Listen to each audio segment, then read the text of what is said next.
On entend à ce moment-là un bruit de respiration humaine à l'intérieur de la cabine et ce bruit de respiration, nous l'entendrons jusqu'à l'impact final. Donc ça veut dire qu'a priori le copilote était donc vivant. On entend ensuite les contacts de la tour de contrôle de Marseille, et ce à plusieurs reprises, mais aucune réponse du copilote.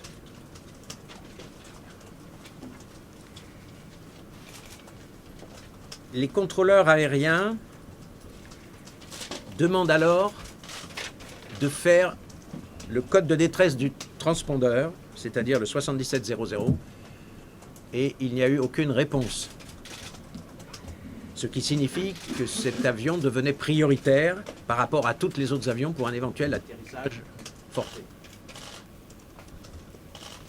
La tour de contrôle a même demandé à d'autres avions de faire un relais radio pour contacter cet Airbus et aucune réponse n'est également intervenue. Des alarmes se sont déclenchées pour signifier à l'équipage la proximité du sol.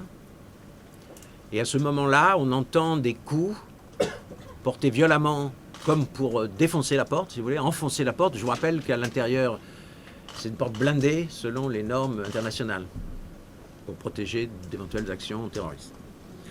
Donc ces alarmes qui sont des pull-ups pour dire redresser l'appareil se sont donc déclenchées. Juste avant l'impact final, on entend vraisemblablement ce qui peut être le bruit d'un premier impact sur un talus. Je vous rappelle que l'avion a vraisemblablement glissé sur un talus, sur une pente, avant de percuter à plus de 700 km/h la montagne.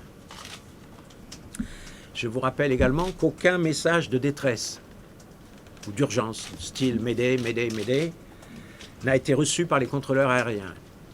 L'interprétation la plus plausible, la plus vraisemblable pour nous, est que le copilote, par une abstention volontaire,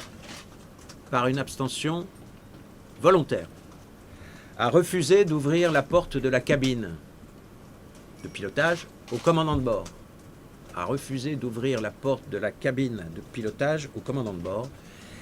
Et a actionné le bouton commandant la perte d'altitude.